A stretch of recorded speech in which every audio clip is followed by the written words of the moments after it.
जय हिंद दोस्तों। आप सभी का आपके अपने चैनल फैब विज्ञान में बहुत बहुत स्वागत है।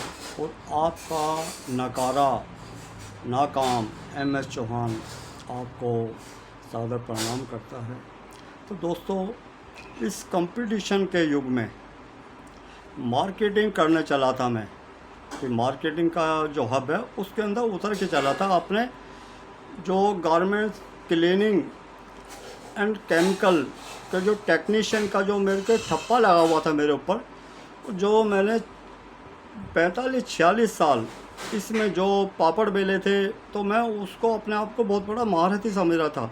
लेकिन जब मार्केट में उतरा हूँ तो मुझे पता लगा मेरे से बड़े बड़े भीष्म पितामह यहाँ पर मौजूद हैं, बैठे हैं। उन सबको प्रणाम करता हूँ, उनके चरणों की धूल तक नहीं हूँ मैं, क्योंकि मुझे अंदेशा हो गया था, मुझे अपने ऊपर एक घमंड हो गया था कि मैं बहुत कुछ जानता हूँ। लेकिन मैं हकीकत में ज़ीरो था, ज़ीरो हूँ और शायद ज़ीरो ही रहूँगा उन सबकी नज़र में।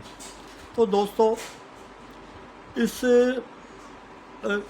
कंपटीशन के युग में मैं चला था गंजों को कंघा बेचने, अंधों को सुरमा बेचने, नंगों को शर्म यानी डिटर्जेंट बेचने चला था कि मैं बहुत बड़ा मार्केटिंग वाला हूँ, बहुत कुछ कर लूँगा। तो ये मेरी भूल थी, भ्रम था। तो दोस्तों, शायद मैं काफ़ी शर्मिंदगी महसूस भी कर रहा हूँ उन सब भाइयों की तरफ से जिनका मैंने बहुत वक्त ख़राब किया, उनका कीमती टाइम जो उनको कहाँ से कहाँ ले जा सकता था, उनका जो टाइम ख़राब किया, उसके लिए मैं बहुत बहुत खेद चाहता हूँ। वो दया आती है मुझे खुद अपने ऊपर, क्योंकि मेरे दादाजी ने एक बार कहानी सुनाई थी कि एक जंगल में एक बाघ और शेर, यानी एक बाघ और गधे की लड़ाई होगी। बाघ कहता था कि घास हरी है, जबकि गधा अड़ा हुआ था कि घास लाल रंग की है। बात इतनी ज़्यादा बढ़ी कि वो बात पहुंची वहाँ जंगल के राजा शेर के पास। तो शेर ने दोनों पक्षों को सुना और सुनने के बाद ये फैसला किया कि इसमें जो गधा है वो सच बोल रहा है और बाघ कसूरवार है। तो बाघ को 5 कोड़े मारे जाएं और बाघ को आदेश दिया कि आप गधे से माफ़ी मांगो। तो जब ये निर्णय सुनाया जंगल के राजा शेर ने, तो जंगल के सारे पशु पक्षी ये देख के सुन के बहुत अचंभित थे। लेकिन शेर के आगे बोलने की किसी की हिम्मत नहीं थी, क्योंकि शेर तो राजा है जंगल का। वहीं पास में बैठी हुई शेरनी ने उन जंगल के पशु पक्षी जीवों के भाव को भापा। तो उसने शेर से कहा, महाराज आपने जो ये फैसला सुनाया है तो ये फैसला सही है? तो शेर ने कहा, बिल्कुल सही है, क्योंकि जंगल का प्रत्येक जीव जंतु जानता है कि घास हरी है। बाघ भी अच्छी तरह जानता है कि घास हरी है। लेकिन बाघ की सबसे बड़ी गलती ये है कि बाघ को पता होते हुए कि घास हरी है और वो बहस किससे कर रहा है? गधे से। सबसे बड़ी उसकी जो गलती यही है कि वो बहस कर रहा है गधे से। गधा तो गधा होता है। तो कहने का मतलब ये है कि किससे बात की जाए, किसको समझाया जाए। बाकी उन सब से फिर पुनः एक बार हाथ जोड़ के प्रार्थना करता हूँ कि इस टाइप के जो हमारे भाई जिनका समय बहुत कीमती है, वो थोड़ा इस चैनल से दूरी बना के रखें। क्योंकि मैं तो मुझे कहते हैं ना, एक जब पागल आदमी होता है तो उसको तो और कुछ आता नहीं है, मुझे और कुछ आता नहीं है। मैं तो सिर्फ इसी में अपना जो चुटकुले से कह के अपने जो आप सबको अपना समझता हूँ, तो एक तरह का है। बाकी जो भाई, जो बच्चे जो जुड़ना चाहते हैं वो ठीक है। बाकी जो लोग बहुत कीमती टाइम रखते हैं, उनसे हाथ जोड़ के प्रार्थना कि प्लीज़ कृपया दूरी बना के रखें, क्योंकि यहाँ टाइम ख़राब के सिवा शायद उनको कुछ नहीं मिलेगा। तो दोस्तों, काफ़ी भाइयों के क्वेश्चन थे और उन क्वेश्चन में ये काफ़ी आंसर मैं दे चुका हूँ। और जो आने वाली टेक्नोलॉजी, क्योंकि अभी है क्या कि जहाँ हमारी सोच ख़त्म हो जाती है वहाँ से ही टॉपिक शुरू होता है। हर समस्या समाधान लेकर आती है, इस बात को बिल्कुल गांठ बांध लें। जितनी भी परेशानी आएंगी वो कोई ना कोई उसका हल भी लेके आती है, लेकिन ज़रूरत होती है, नज़रें चाहिए उसको परखने की, जांचने की, पड़तालने की। तो काफ़ी भाइयों के क्वेश्चन आए थे उसमें, जैसे azo problem, NPEO problem, APEO problem, और इसमें GCM क्या होता है, AB LB क्या है, क्या प्रॉब्लम होती है। तो इस टाइप के ETP प्लांट क्या होता है, ये सारा हमारा जो क्लीनिंग के साथ ही जुड़ी हुई चीज़ें हैं। और सबसे बड़ी बात क्या है कि हमारे देश में हकीकत में हमारे देश या हमारे देश जैसे हैं जो, उनमें कोई छूट है हर एक आदमी को, कुछ भी करो, कैसे भी करो, कोई रोकने टोकने वाला नहीं है। बाकी और देशों में उसका मापदंड रखा गया है, उसके लिए सज़ा निर्धारित की गई है कि गलत आप कोई भी उसमें रसायन आप यूज़ करोगे तो आपको पहली बात तो वो जो कंपनी रसायन बनाती है उसको सर्टिफिकेट नहीं मिलेगा। और मान लो आपने खुद बना के यूज़ भी कर लिया तो आप उसके दंड के भागीदार बनेंगे।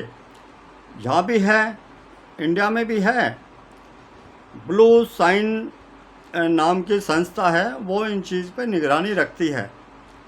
उसमें NGO वगैरह काफ़ी हैं जो गैर सरकारी हैं, लेकिन क्या है कि दुनिया चल रही है उस हिसाब से। और हकीकत में जो ड्राई क्लीन लॉन्ड्री का काम है, इसमें जो लिखते हैं ड्राई क्लीन लॉन्ड्री, उनका नाम चेंज करके 95% को लीपा पोती सेंटर रख देना चाहिए, क्योंकि उससे ज़्यादा कुछ नहीं है। और हकीकत में आप डीपली जाएंगे तो आप कपड़ा वॉश कर ही नहीं सकते। कपड़े का काम जो है, जो क्लीनिंग का, बहुत बड़ा नहीं है, लेकिन इतना छोटा भी नहीं है जितना लोगों ने छोटा बना रखा है इसको। पैसा तो है इसमें, लेकिन पैसे के साथ में शायद 99% जो हमारे जो क्लीनर हैं उनको हकीकत में कपड़े साफ तो कर लेते हैं। कपड़े साफ तो कोई भी कर सकता है, और इसमें कोई बड़ी बात नहीं, हमारी गृहिणी करती हैं। और आजकल तो क्या टैबलेट आ गए हैं, कैप्सूल आ गए हैं। बाहर के देशों में तो बहुत पुराने चल रहे हैं वो कैप्सूल, टैबलेट, और इंजेक्शन भी आने वाला है। कोई बड़ी बात नहीं है, इंजेक्शन भी आने वाला है, और शायद हो सकता है किसी कंट्री में शुरू भी हो गया हो। और ये सारी चीज़ें होता क्या है कि ये केमिकल का जो गुणवत्ता है, उसकी जो क्वालिटी है, उसको नहीं दर्शाते।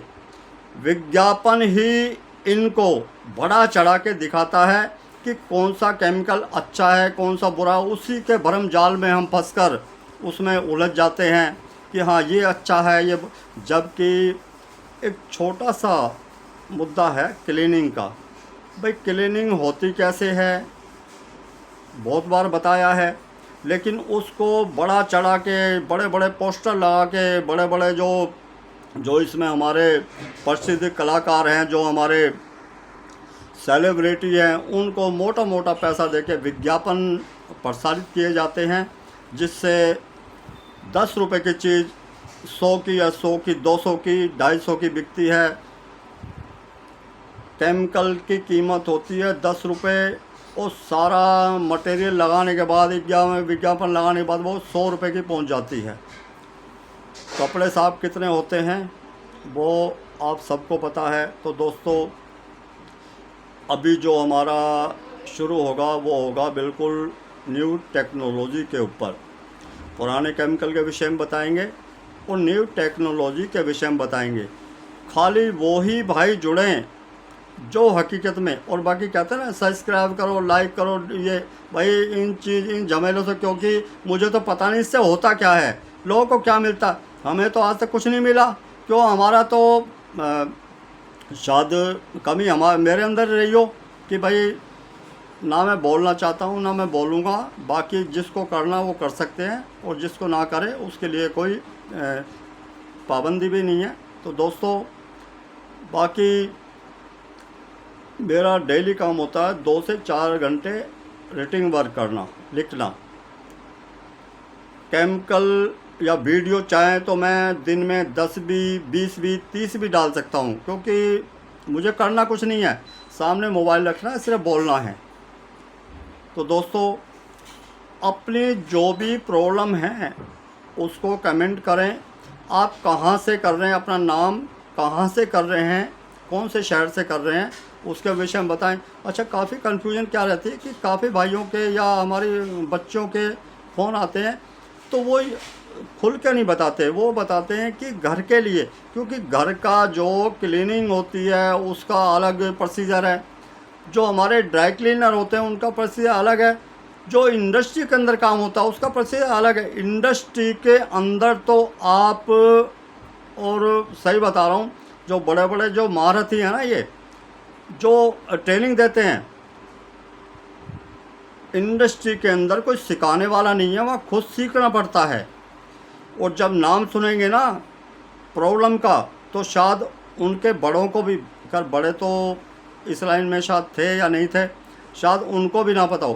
पहले उन्हें कई साल हेल्प फ्री में रगड़ना पड़ेगा, उसके बाद हो सकता है वो स्पोर्टर तक पहुंच जाएं, और हो सकता है 20-25 साल तक वो मास्टर भी बन जाएं। क्योंकि मैंने देखा है 50 साल में मैं तो कुछ नहीं सीख सका, मैं तो अब भी ढूंढता रहता हूं।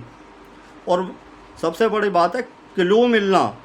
कोई कहते हैं ना, हल्का सा कोई किसी को इशारा भी मिल जाए तो बहुत बड़ी बात होती है। हमें तो इशारा नहीं मिलता, हमें तो सीधा ये होता है ये प्रॉब्लम आ गई, इसको सॉल्व करना। तो उसमें देखना पड़ता है कि जैसे GCM है, यानी ग्राम स्क्वायर मीटर, कपड़े का वेट।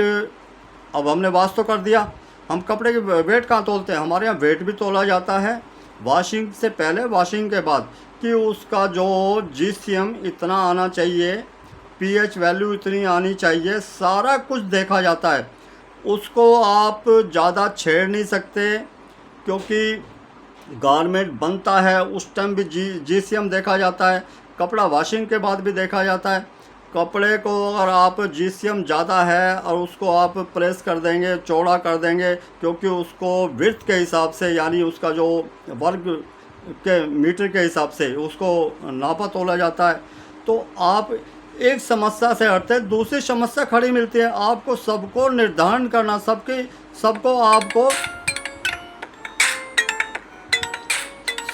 आप जितना भी प्रॉब्लम सबको सॉल्व करना पड़ेगा, तभी जाके आप एक अच्छे क्लीनर बन सकते हैं। तो दोस्तों, आप बने रहे, जुड़े रहे। मिलते हैं दोस्तों फिर ब्रेक के बाद। जय हिंद, जय भारत।